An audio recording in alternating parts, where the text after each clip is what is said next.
zava-be malaza ao Kristy Jesosy. Teny fohy no ambarantsika mahazava-dehibe ny zavatra nataon'Andriamanitra atontsika hozana. Hozana satria raha tsy tonga zanak'Andriamanitra tsy mandray ny fanahy masina. Tsy mandray ny fanahy masina. Ary ny fanahy masina io mihitsy ny tena zava-dehibe ao anatin'io.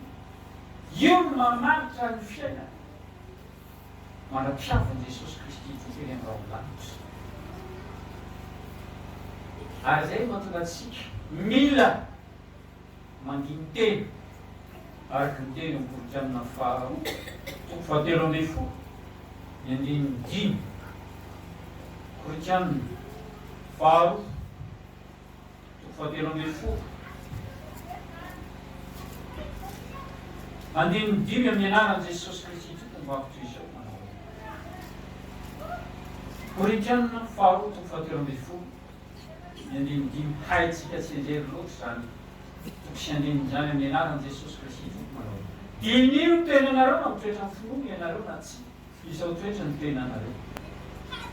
Moa tsy fantatrareo va ny amin'ny tena anareo fa ao anatinareo Jesosy Kristy. Raha tsy olona lavina ianareo ao anaty ao izy. Rehefa ao anaty ao izy zanak'Andriamanitra ny olona izay manana ny Kristy Jesosy velona ao anatiny. Velona ao anatiny. Inona ny tanjon'Andriamanitra nahatonga antsika ho zana ary isika ihany dia tsy isika ihany. Toy izy miteny Andriamanitra ao. Toy izao mitiavan'Andriamanitra izao tontolo izao. Aitsy enjery zany zao fahatelo dimy enina sy fito ambin'ny folo. Nomeny ny zanany lahatokana mba tsy ho very izay rehetra mino azy fa hanana fiainana mandrakizay. Fa Andriamanitra tsy naniraka ny zanany ao amin'izao tontolo izao. Hanamerika izao tontolo izao fa mba hamonjely izao tontolo izao. Ny olona rehetra tian'Andriamanitra ho zanany satria nainga avy tamin'ny olona rainga ny haven'ny olombelona ety amin'izao tontolo izao dia tamin'ny alala ny Adama. Ary jerevy tsara ny zavatra nataon'Andriamanitra tamin'ny Adama. Genesis fahatelo voalohany azafady. Genesis toko voalohany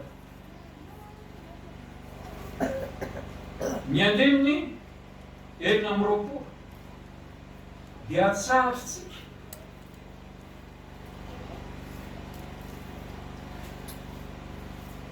hatramin'ny andininy fahavalo amby roapolo.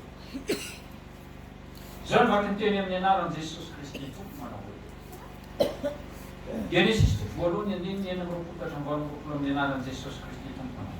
Ary Andriamanitra nanao hoe andeha isika olona tahaka ny endritsika araka ny tarentsika ary aoka izy aniny hanjaka amin'iny niaza an-drano amin'ny ranomasina sy ny voromanidina sy ny biby fiompy sy ny tany rehetra ary ny biby rehetra izay mandadina mikisaka amin'ny tany. Ary Andriamanitra nahary ny olona tahaka ny endriny tahaka ny endrika Andriamanitra no namorona ny azy. Lasy vavy no namorona ny azy. Ary Andriamanitra nitso-drano azy hoe maroa afara sy miavetsah ary mameno ny tany ka manino mampampo azy ary manjaka amin'ny hazan-drano ao amin'ny ranomasina sy ny voromanidina ary ny biby rehetra zay mihetsiketsika ambonin'ny tany. Lasana vavy zany ny zavatra nataon'Andriamanitra. Fa niova ve izany ankehitriny? Niova ve izany? Tanteran'Andriamanitra ny famonjena tamin'ny alalan'i Jesosy Kristy. Raha nihinana ny voankazo Eva tsy maintsy nihinana koa i Adama mba hamonjena azy ireo. Teraka izany. Rehefa tafiditra le otra dia ireo tamanantefo sy rava ny endrik'Andriamanitra retaren'Andriamanitra teo amin'ny Adama. Sy mba tanteraka. Kanefa tsy mijery fotsiny any tamin'izao Andriamanitra. Nidiny izy. Raha niery Adama sy Eva satria nahiraka ny masony hita fanotanjaka izy teny idin'Andriamanitra izy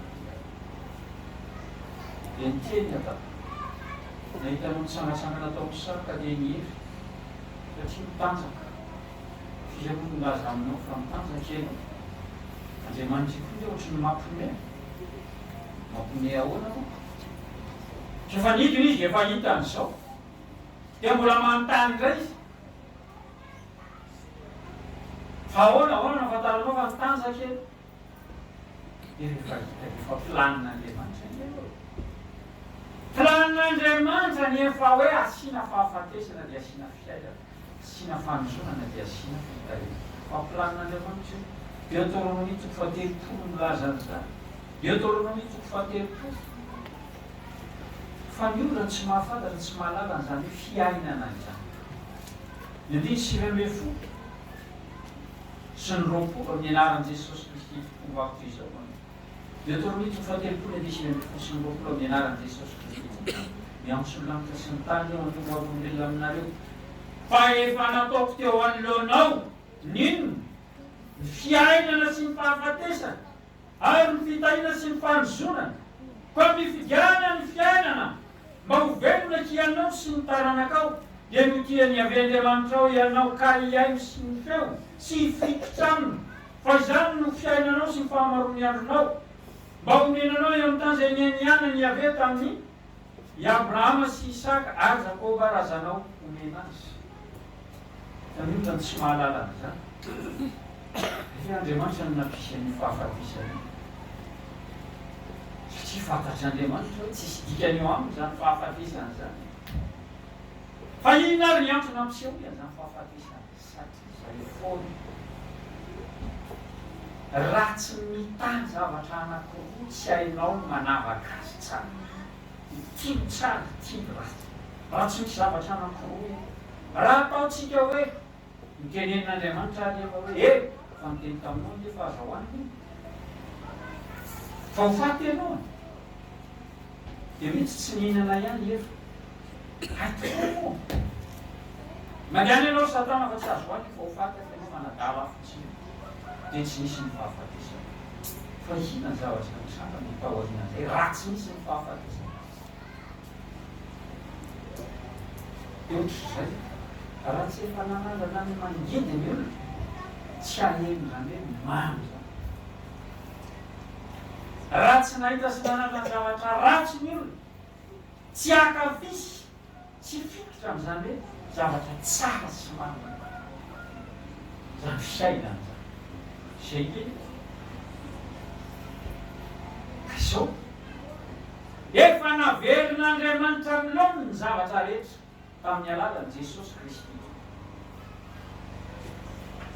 izy Jesosy amin'ny azo fijaliana hoe vita Jaona 3:7 inona ny vita vita teo ilay endrika sy taren'Andriamanitra rava tamin'ny alalan'ny Adama ninana ny voankazo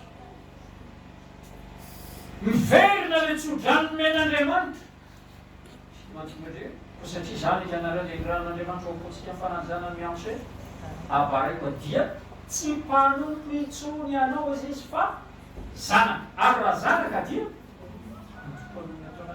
manjakao mampanompony zavatra re kinany tsy tokony atanteraka zany ary zay mahatonga ny ten'Andriamanitra milaza Petera 2:2 andenin'ny telo Petera 2:2 andin'ny telo amin'ny anaran'i Jesosy Kristy tompom-bako toy izao manao hoe Petera 2:2 andenin'ny telo vakina amin'ny anaran'i Jesosy Kristy tompo miteny Petera 2:1 izy avadiny andenin'ny telo amin'ny anaran'i Jesosy Kristy efa nomeny herin'Andriamanitra ho antsika iny io herin'Andriamanitra io rehefa avy eo vakitsika ny kolontsaina voalohany toko 1 amara-parana anazy efa nomeny herin'Andriamanitra ho antsika zavatra rehetra momba ny fiainana sy mitoe-panahy araka an'Andriamanitra jerevy tsara zavatra anankiroa tenenina inona nomeny herin'Andriamanitra ho antsika momba ny zavatra rehetra ny ilay ty mofontsika rehetrarehetra ty zany ary tsy zay ihany fa inona koa toe-panaraka an'Andriamanitra. Ao zany hoe toe-panaraka zay le endrika sy taren'Andriamanitra, fisainan'Andriamanitra, ny fahendrena avy amin'Andriamanitra, ny fahalalana avy amin'Andriamanitra. Zany rehetrarehetra zany. Fa nomeny herin'Andriamanitra ho antsika zavatra ny mahafiaintsika toe-panaraka an'Andriamanitra amin'ny fahalalana. Ilay niantso antsika tamin'ny voninahitra sy ny fahatsarana. Misy condition eo zany. Ao ny hatanteraka an'ilay hoe efa antsika zavatra hoe raha tena mahalala tsika. Ilay niantso antsika tamin'ny voninahitra sy ny fahatsarana. Izay no niantso antsika tamin'ny voninahitra sy ny fahatsarana. Any amin'ny Timoteany izy dia hoe Andriamanitra izay niantso antsika tamin'ny fiantsoana masina. Andriamanitra mbola Jesosy izy Jesosy mbola Andriamanitra izy tamin'izany. Nefa niantso antsika tamin'ny fiantsoana masina. Fantatsika ve izy? Mahalala azy ve isika? Tonga n'Andriamanitra ny miteny hoe zao ny fiainana mandrakizay. Dia mahafantatra anao Andriamanitra tokana sady marina sy Jesosy Kristy izy efa nirahinao. Io mahafantatra io tsy mahafantafantatra tsy maniditsika zao hoe fantatra fa nisy any Andriamanitra zao zavatra hitaretraretra izy nahaly an'izao. Zany Kristy zany mpamonjy izy namonjy ahy namonjy an'izao tontolo zao dia mitsany. Tsy zay le izy. Fa finony devoly ohatran'izay. Devoly mino fa misy Andriamanitra tsara zany ataon'izany. Ianao mino fa ray any Andriamanitra tsara zany ataon'izany. Devoly kosa izy mba mino ka dia tsy devitra. Finony devoly zao. Fa le fahalalana tonga zavatra be eo fiainantsika. Izany mampirisihako ny olona foana. Mienara. Raha mbola manana ny fotoana, ten'Andriamanitra ny teny anay. Amin'ny izy ny fanananao amin'ny fahalalana tsara.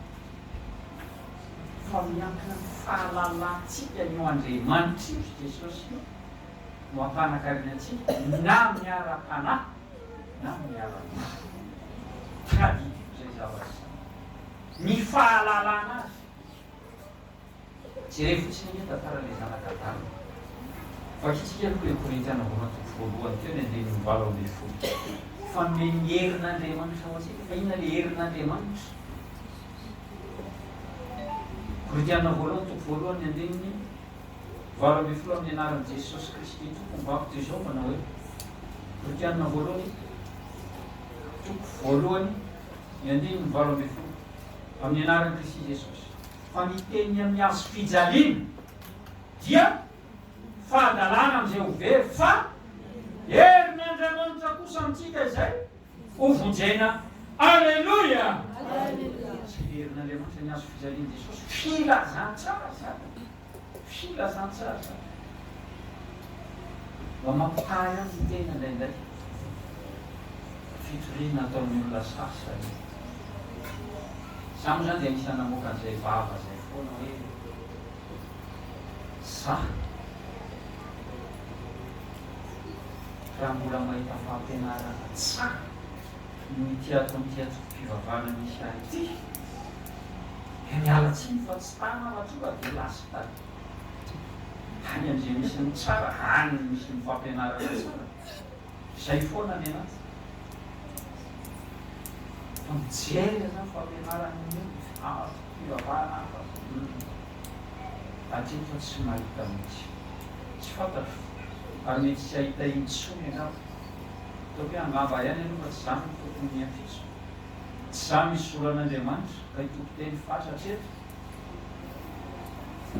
Fa tsy mbola nahita. Zavatra tiana tongavana amin'izany dia izao hoe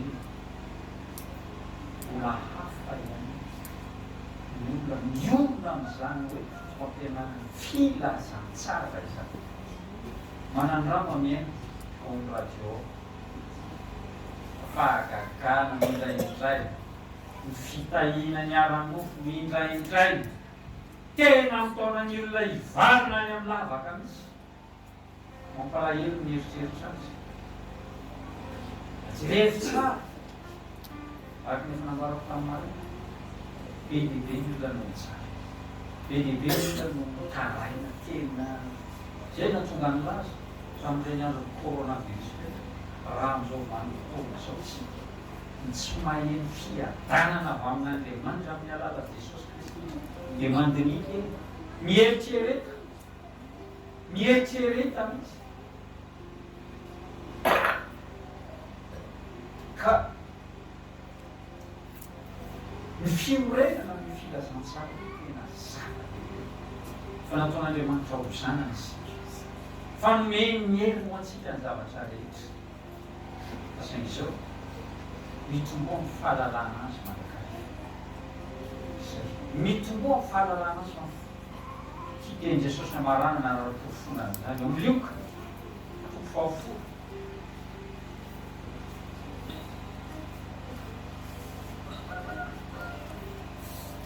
ary ny lalana tongavana amin'izany dia miankina amintsika ihany natsika hivarotra ny fananantsika mety fahalalozina moa le varotra ataontsika amin'izany le fotoana eo fotoanantsika makaiza aiza ny tena andanitsika an'le fotoana makany amin'le ho an'Andriamanitra ve sa makaiza lioka toko fa folo ny andininy roa amby roapolo zao ny tenin'Andriamanitra mitinana azy amin'ny anaran'i Jesosy Kristy ary anapofona azy ny fahamarinan'izany tenin'Andriamanitra izany amin'ny anaran'i Jesosy Kristy toko mba Pedro manao hoe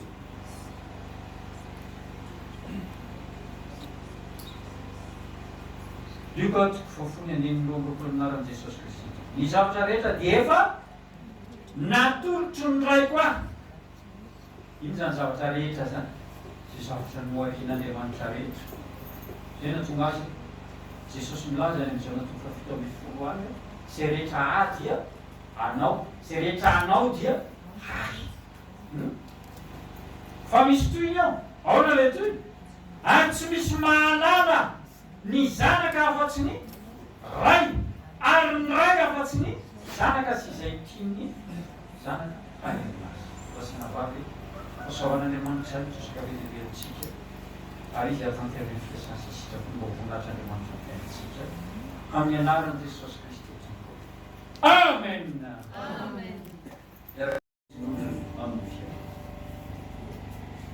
hitasy anao ny Iavé ka hiava mampamirapiratra ny tavany aminao ny Iavé ka mampamirapiratra ny tavany aminao ny Iavé ka hamila foanao manandratra ny tavany aminao ny Iavé ka nomenao fiadanana fa ho ravoravany amin'izay alianao satria tanterandra teny fikasana sady soa ka votonona pray amin'ny fomban'Andriamanitra eny vavolonelona amin'ny teny amin'ny asa mihery sy ny fanahy ary manotra ny mpandresy mandra-piavana Kristy Jesosy ny Andriamanitra amin'ny anaran'i Jesosy Kristy Amen.